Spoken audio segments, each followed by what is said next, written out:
اللہ تعالیٰ نے قرآن مجید فرقان حمید میں ارشاد فرمایا ہے والفجر ولیال عشر، فجر کی قسم اور 10 مقدس راتوں کی قسم۔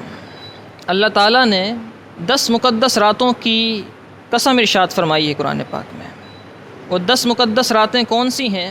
مفسرین نے مختلف اقوال ذکر کیے ہیں اس متعلق۔ اکثر مفسرین نے جس قول کو ذکر کیا ہے ان 10 راتوں کے متعلق، وہ قول یہ ہے کہ 10 مقدس راتوں سے مراد ذی الحج کی ابتدائی 10 راتیں ہیں، جس کی قسم اللہ تعالیٰ قرآن مجید فرقان حمید میں ارشاد فرما رہا ہے۔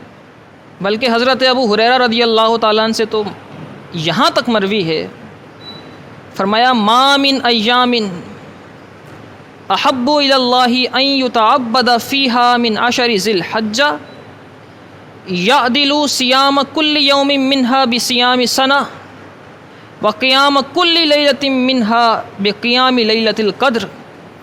حضرت ابو ہریرہ رضی اللہ تعالیٰ عنہ فرماتے ہیں نبی پاک صلی اللہ علیہ وسلم نے ارشاد فرمایا اللہ تعالیٰ اس بات کو پسند فرماتا ہے، محبوب رکھتا ہے اللہ تعالیٰ اس بات کو کہ ذی الحج کی راتوں میں اور ذی الحج کے دنوں میں اس کی عبادت کی جائے۔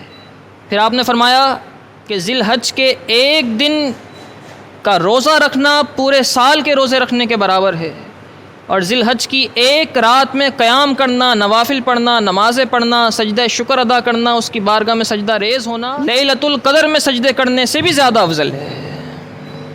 اتنی فضیلتوں والی راتیں یہ ذی الحج کی راتیں ہیں جنہیں اللہ تعالیٰ میں پھر سے عطا فرما رہا ہے۔